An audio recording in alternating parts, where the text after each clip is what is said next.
In-depth look at this initiative in studio. We're now joined by the CEO of the Nelson Mandela Foundation, Sello Hatang. Thanks very much for joining us and welcome to the program. Thank you very much for the opportunity. Twitter, I guess, perhaps has brought this perennial issue of racism into the fore once again. It is something that we've been living with for many years. Tell me how you think this kind of initiative can help. I think I want to take us back to the early 90s. We identified at least 3 fault lines that we had to work hard against in South Africa. One being racism and other forms of discrimination.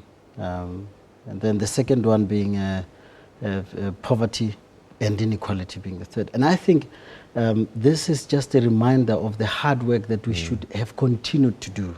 So it's not... we're not suddenly stopping to say, because of Twitter, because of what happened in December, this is now a new issue. For us as the Nelson Mandela Foundation and the Cathrada Foundation, both foundations have actually been doing some real hard work on this for the last 2 years.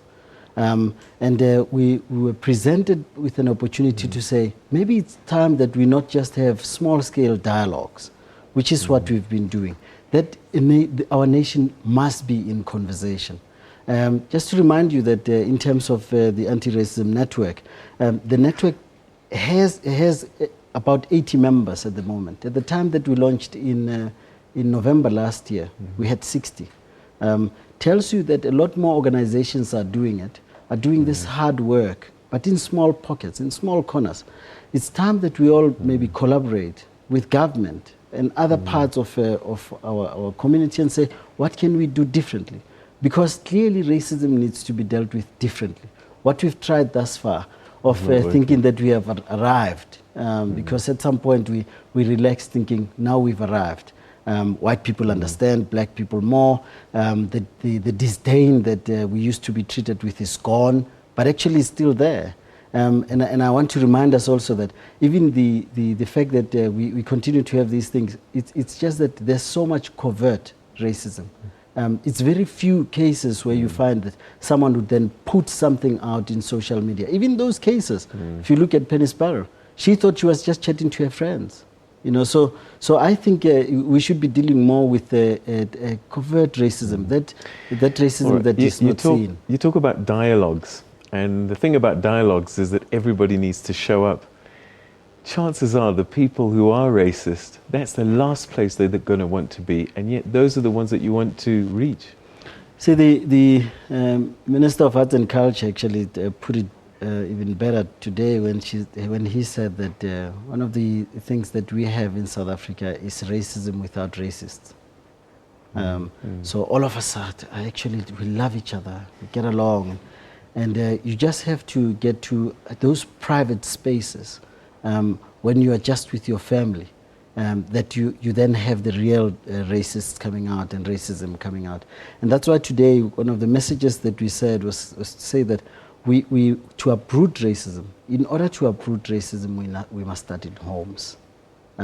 So for the dialogues to take effect, young people must buy into them. And what we're advocating for here is not for dialogues where people are just there to accuse each other, but to say, what can we do differently? What is it that can be done to help build South Africa of Madiba's dream? Because in those early formative years of South Africa's democratic system, we actually had a lot of work done on nation building. Where did we miss it? Did we maybe give up too soon and think that we've made our strides and therefore we should let it go? And those are questions that are fundamental.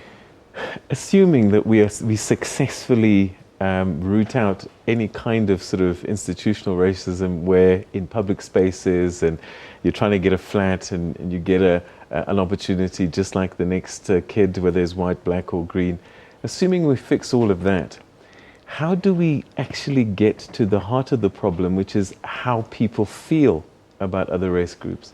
So legally we can sort it out with laws and so on and so forth, but I need to change your heart to really root out the problem. How do we reach the heart of people? Now, in fact, Madiba put it better when he said that with reconciliation, It's one thing to legislate for reconciliation to happen. It's quite another to actually reach people's heart, and it needs to start there. That's why we're saying it's in families that we should be investing more energies. We're saying it's in those small circuits where when you see it, call it for what it is. Call it out and say, it's not in my name. And if all of us were to do that, we would have to change something there in terms of touching the soul of a person to see that something is wrong. One of the campaigns that ANSA will be running even during that week, anti-racism week, is a hashtag why racism hurts, for a day, full day, for people to understand why does it hurt. When you jump a queue, because it's in your DNA that you've, and this is a huge generalization here, that you have people who, white people, some white people who just jump a queue. And for a black person, you don't see it as something that it might have been a mistake. Actually, you are reminded of that day when I was queuing at Home Affairs, and I'm talking about something that happened to me. I was queuing at Home Affairs, late 80s, and white people would just go through. And while a long queue of black people stands there. So that's subtle racism that's not understood, that it reminds us of things that are in our DNA. But also the fact that we need to be working hard to say to black people that your inferiority complex makes white supremacy thrive. It can only thrive given space to do so. Should we be making noise about this at all? Should we even be bothering ourselves about this? If we don't, we might wake up one day without a country. Does dialogue mean honest conversation? Because I get a sense at the moment that if I'm white, I can't say anything because black Twitter is going to slay me. I'm going to be accused of being racist. I cannot comment, even if perhaps something I want to comment is constructive. If it's misunderstood, I'll be taken out. You know, one of the things that we pride ourselves in as the Nelson Mandela Foundation and the Kathrada Foundation, both foundations, is that we create a safe space for people to say the unsayable. Dialogues that we've held thus far have been really brutally honest. That we brought in people who are extreme, from the extreme right of the argument. And we bring them in and say, let's find a way to even if we walk out of there not agreeing with each other, but you listened. Because one of the things that we tend not to do more of is to be quick to respond without actually taking time to say, maybe there's something here that I can take home with me. And that's the kind of platform that we want to create, where we're saying, let's leave the politicking that you have, where it's stage. You're being given a platform. Here, it's just real. It's behind closed doors. Let's have frank conversations. That's what we've been doing.